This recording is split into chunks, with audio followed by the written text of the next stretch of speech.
PSC സ്റ്റഡിയിലേക്ക് സ്വാഗതം. നമുക്കൊന്ന് കുറച്ച് മാത്സ് നോക്കാം. ഇത് എല്ലാ PSCയിലും ചോദിക്കുന്ന മാത്സ് ആണ്. നമുക്ക് നോക്കാവേ. 5/7, 3/4, 4/6, 2/5 ഇവയിൽ വലുത് ഏത്? ഇങ്ങനൊരു ക്വസ്റ്റ്യൻ കാണുമ്പോൾ 5/7 3/4 കൂടി ക്രോസ് മൾട്ടിപ്ലിക്കേഷൻ ചെയ്യുക കേട്ടോ. 20 21.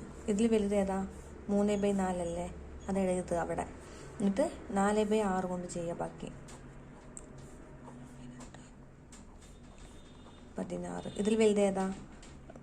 18 വലുത്, 16 വലുത്? 18 അല്ലേ? അപ്പം 3/4 തന്നെയാണ്. പിന്നെ അടുത്ത് കൊണ്ട് ചെയ്യുക 2/5 12. അപ്പോൾ ഇത് നമുക്ക് വലുത് ഏതാണ്? 3/4 അല്ലേ വലുത്? അപ്പോൾ ഇവയിൽ വലുത് ഏതാണ്? 3/4 വലുതാണോ ചെറുതാണോ നോക്കിയിട്ട് എഴുതണം കേട്ടോ. നമ്മളോട് വലുത് ചോദിച്ചപ്പോൾ 3/4. അടുത്തത് മെൻ്റൽ എബിലിറ്റി എന്ന ഭാഗത്ത് നിന്നുള്ളതാണ്. ഇന്ത്യ എന്നത് ഒരു പ്രത്യേക കോഡ് ഉപയോഗിച്ച് KPFKC എന്ന് എഴുതാമെങ്കിൽ നേപ്പാൾ എന്നത് എങ്ങനെ എഴുതാം? അപ്പോൾ നോക്ക്, നമുക്ക് ഇതില്ലേ ഇന്ത്യ ഉള്ളത് KPFKC എഴുതാന്ന് പറഞ്ഞാൽ ഇത് ഡിഫറൻറ്റ് നോക്കുക. ഇത് ഏതാ? I അല്ലേ? I കഴിഞ്ഞാൽ JK എത്ര വ്യത്യാസം? 2 അല്ലേ? അപ്പോൾ N കഴിഞ്ഞിട്ടും അതേപോലെ 2 വ്യത്യാസം വരും. N കഴിഞ്ഞിട്ട് O കഴിഞ്ഞിട്ട് P. അപ്പം നെക്സ്റ്റ് ഏതാണ്? P.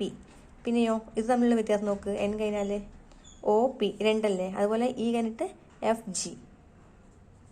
പിന്നെ D കഴിഞ്ഞിട്ട് ഇത് തമ്മിലുള്ള വ്യത്യാസം നോക്ക്. D കഴിഞ്ഞാൽ EF 2 അല്ലേ? അതേപോലെ P കഴിഞ്ഞിട്ട് 2, P കഴിഞ്ഞിട്ട് PQR.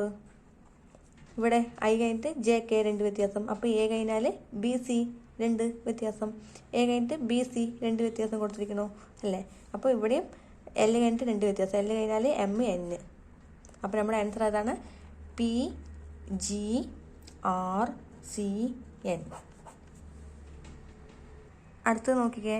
ഒരു ബൈക്കിൻ്റെ വില 30,000 രൂപയായിരുന്നു. ഇപ്പോൾ അതിൻ്റെ വില 36,000 രൂപയാണെങ്കിൽ വിലയുടെ വർധനവിൻ്റെ ശതമാനം എന്ത്? അപ്പം 30,000 ഉള്ളത് 36,000 അപ്പോൾ അതിൻ്റെ ഡിഫറൻറ്റ് എത്രയാണ്? ഡിഫറൻറ്റ് 6,000 അല്ലേ? പിന്നെ ബൈക്കിൻ്റെ വില യഥാർത്ഥത്തിൽ എത്രയാണ്? 30,000 അല്ലേ? പിന്നെ നമുക്ക് വർധനൻ്റെ ശതമാനം കാണുമ്പോൾ എപ്പോഴും 100-ലായിരിക്കും പറഞ്ഞിട്ടുണ്ടല്ലോ. 100-ലായിരിക്കും. ഇത് വെട്ടി കുറച്ചാൽ നമ്മുടെ ആൻസർ ആകും. ഈ 3 0യും ഇതും ക്യാൻസൽ ചെയ്യുക. ഈ ഒരു 0യും